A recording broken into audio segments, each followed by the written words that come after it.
right, let's move on to T'Vondre Sweat. And JT, let's go ahead and throw up some of his highlights from Friday. Big T'Vondre Sweat was out there, all 366, 76, however heavy he is right now. Here's the thing. I had somebody walk up to me while we were watching him being like, what do you reckon he's at now? Do you think he's still at 366 from the combine?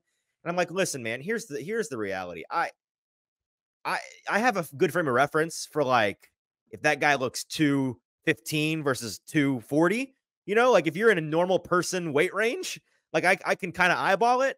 What's my frame of reference for 360 versus 380? I have no idea. Yeah, and like it's an athletic 360. Like you can't like it's so tough. Well, but that's the thing. Like because we're standing there watching both the offensive and defensive line, and I'm telling the guy, look at T'Vondre and look at JC. Those guys are only 40 pounds apart. They're both 3 bills, and yet they look like they're 120 pounds different. Because JC I'd say he carries 360 or 370 or whatever he is, like a pretty normal 360. He's just so athletic underneath the weight, and he throws the mass around really well. That's right. T'Vondre is that way. With JC at 340, where he's at 335, whatever he currently is, it's the most athletic. Like if I didn't know what he weighed, I would look at him, especially in the context of their offensive lineman, and say he's probably maybe right at 300, 295 will be my guess because of the way he carries it.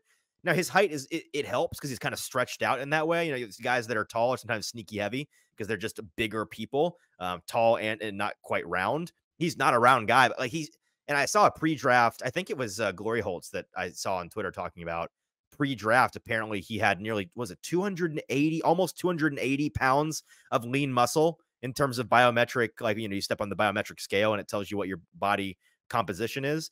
If that's true, that's outrageous.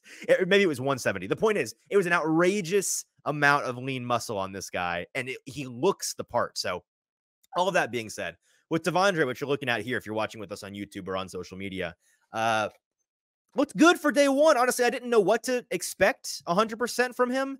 And I don't know. You tell me, JT. I saw it in person. I'm watching it back here on video.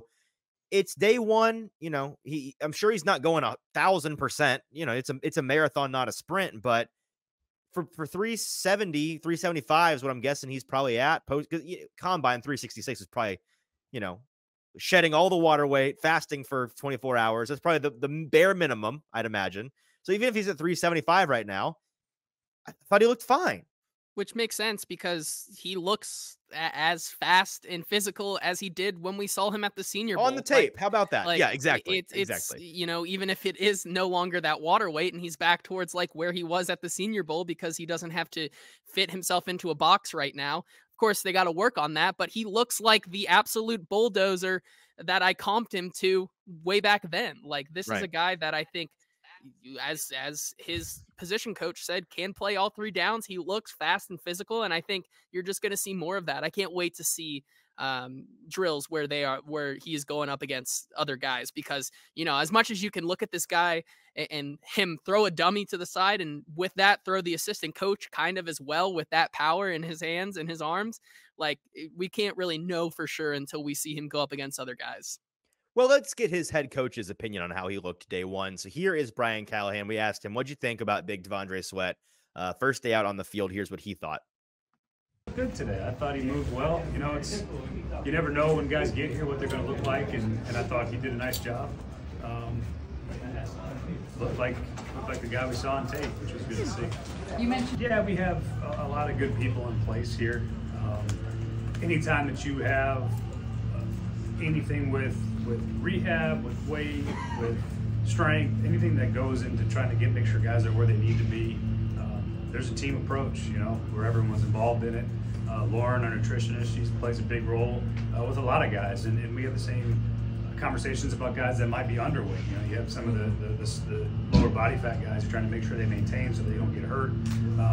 And so it's a process that goes between Zach Woodfin, the performance group with Lauren, and then the player engagement as well, with Chick and Mitch and Ansley. Those 3 people have a lot to do with how that gets handled with the off the field part too. And so the short-winded way of saying is that there's a lot of people that are involved in the process that have touch points with all the players, and we need those people to be on top of guys. Tavondre is one of the guys that'll be managed and monitored because we're trying to make sure he gets to the right place when it's time to play football. Jason. All right, let's pause it right there. So that last part you heard was him answering a question about the support staff for Tavondre Sweat, what his help around him looks like at this stage in the offseason, and all of the people involved with his fitness, his nutrition.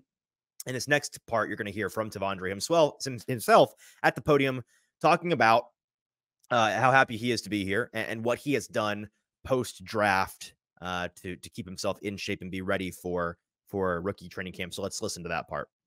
I felt great. Just being here, in Nashville is amazing.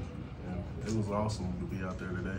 Brian Callahan, he said he was satisfied and pleased with how you were coming in. What were some of the things you did between the draft and now? I saw the video, you and Xavier Worthy and some of the guys at Texas, but what else? Yeah, before I got here, me and the 11 guys that got drafted out of UT, hook 'em, just. But we all worked together just at the facility and just got it in. Let's pause it there real quick, JT. This last answer from him is addressing his ideal weight and him bringing it up before we really could ask the pointed question. What is your ideal playing weight? What does that look like? Let's listen to Tavondre one last time. It's a challenge all the time, but right now, before anyone else asks, right now, me and my nutritionist and my coaches, we're looking to find that perfect weight for me to play at. So I don't know that perfect weight before y'all ask, but y'all see when y'all see, So. And we got to a portion of his press conference. I talked to you about this afterwards, JT.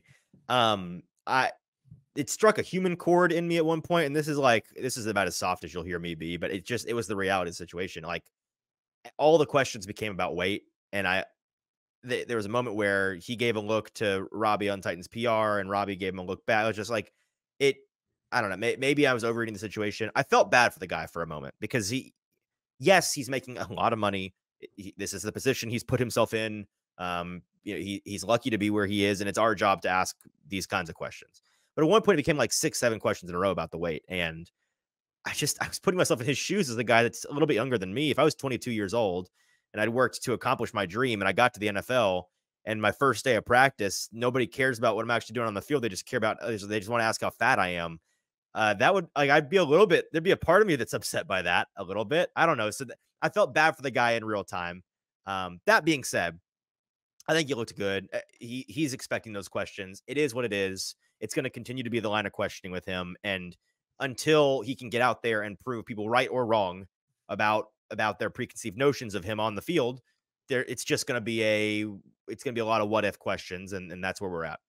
Yeah, I think I'm with you. Like, I think for us on this show, it's going to be what we see on the tape and what we see in person going forward, right, playing real football. Yes. Those other things, they come with it. If it becomes a problem, or, hey, this is why he's being this way. Like, I don't think it should be the main point, because of, like we said, like, even before like the Senior Bowl, honestly, we really didn't even think about his weight. We just knew that he was a big guy with the technical tools and traits to get after it. And that's what we're seeing now. And that's what makes me so excited to see this guy day in and day out.